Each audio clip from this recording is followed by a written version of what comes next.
What's going on, everyone? Brian here from PNW Vintage Outdoors. Today we're going to be taking part in a very unique fishery that's right here in the Pacific Northwest.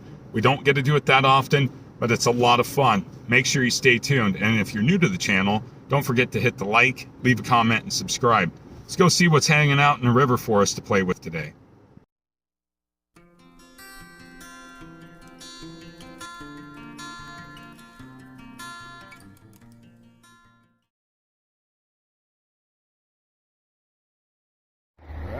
Well, we got fish in the river out there, and we got about 8 minutes, and we got all kinds of people showing up. So people are coming up over the levee here, getting their nets ready to go. We're gonna get on these fish. We're just watching them here. They're kind of coming up on this clump of grass, so we got plenty of fish in the river.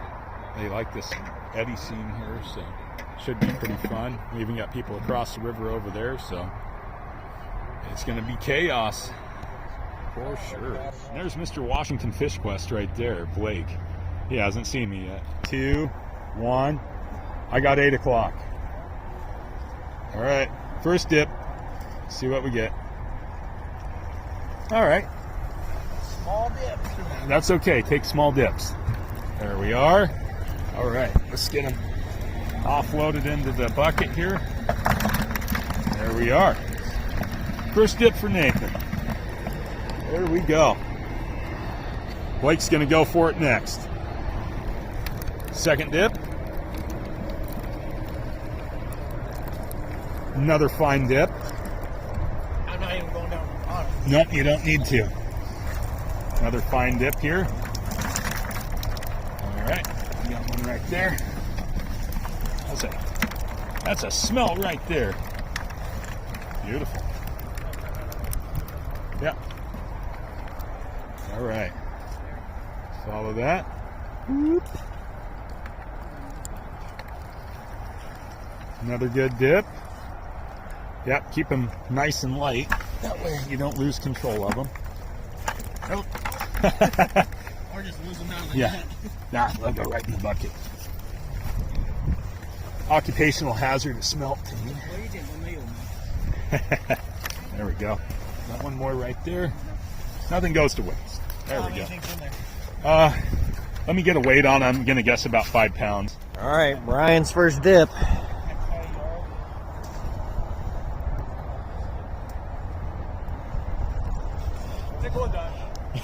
There's a couple. Nope. There we go. There's a few.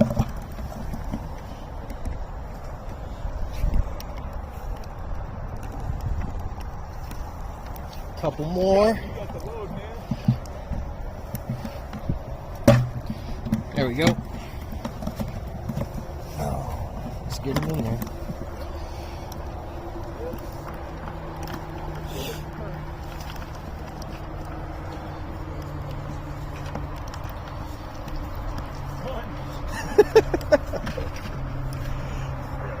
So I'm gonna keep it rolling. Yeah.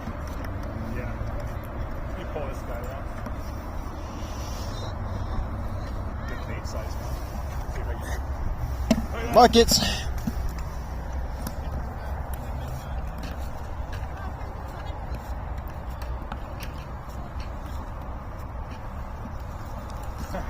Bring it out, man. 20. Yeah, there we go. 20 dips it is. Yeah. You got the 5 dip, I got the 20 dip.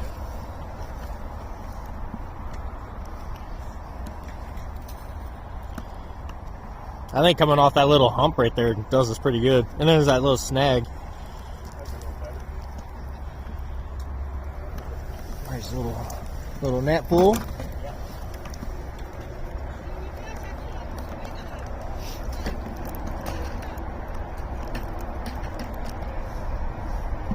Well, did you get yours? What? Did you get them all? Oh, yeah. Yeah. All right, I got my 10 pounds. It took a million dips. Nathan got his 10 pounds and a few dips. I mean, they're about the same weight. We're going to let these folks borrow our nets so that they can get their load.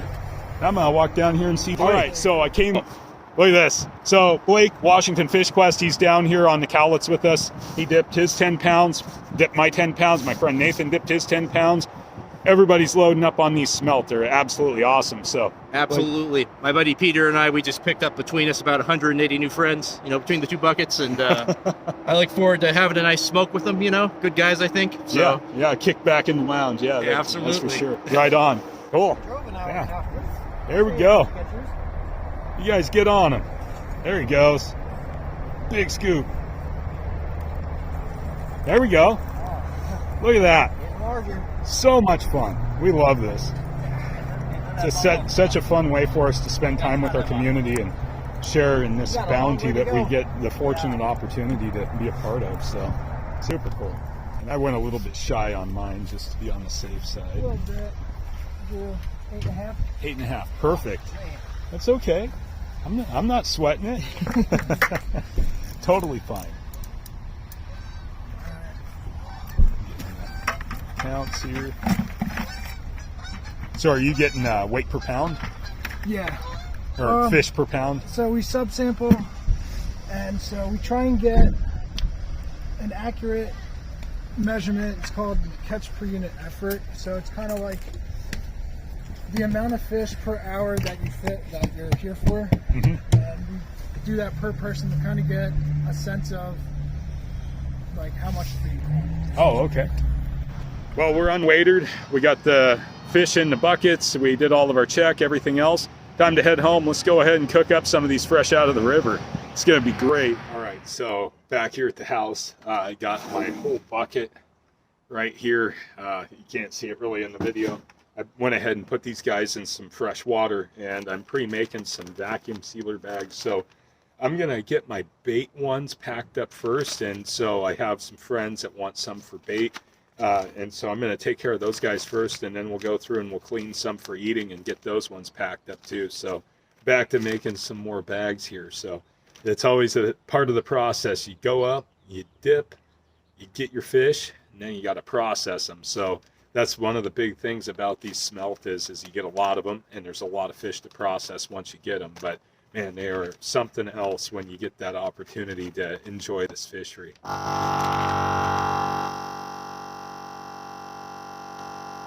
There we go. And then as it vacuums down, I kind of resituate these guys.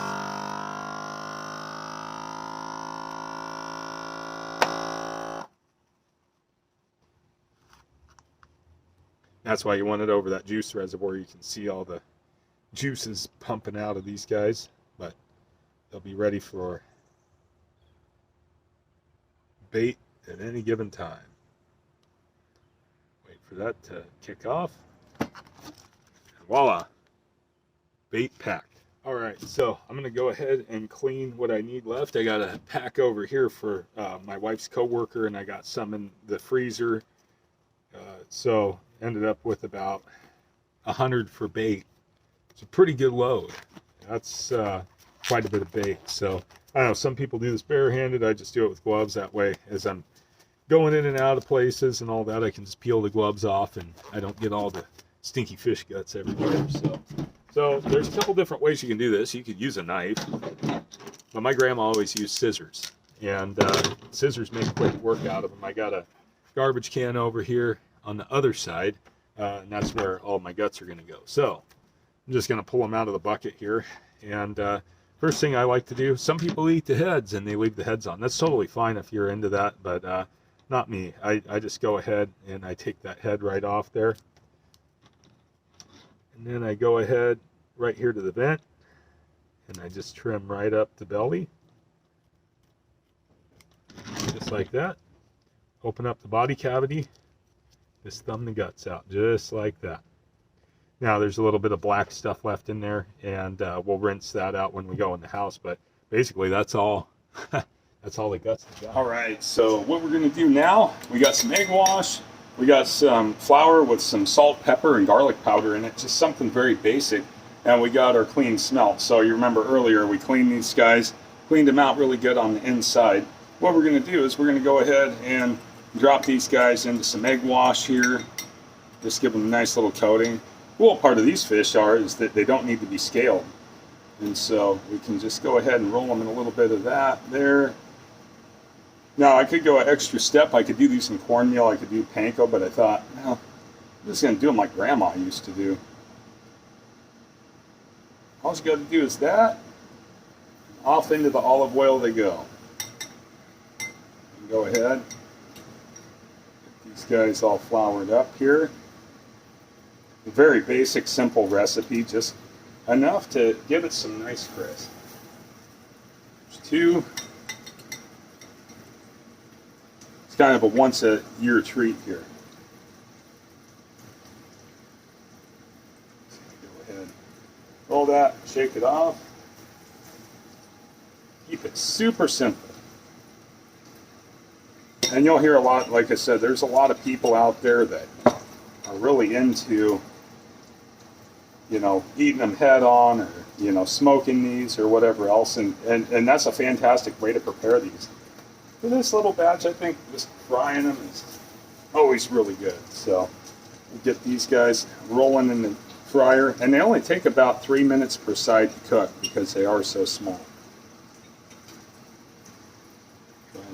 More here. I almost need a little bit bigger bowl to do the egg wash, but 2 eggs there, that's about it.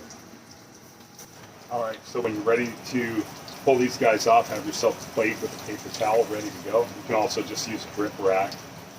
Just drop those guys right on there.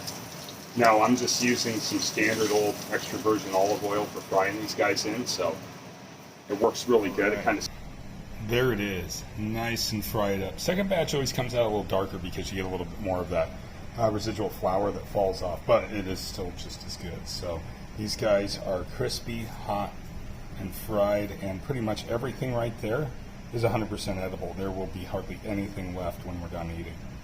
So going to be really good. We've got some fresh steamed rice there, and it's going to go with it. We're going to throw a few sauces in and enjoy this wonderful bounty that we get, that rare opportunity to get a hold of. This is what it's all about. Well, everyone, I hope you enjoyed that video. I had a lot of fun making this one. This was a big deal because it came up really fast, like it always does. But it was so cool to get out there with Nathan and Blake and go out there and dip some smelt for the little 5-hour season we had up on the Cowlitz.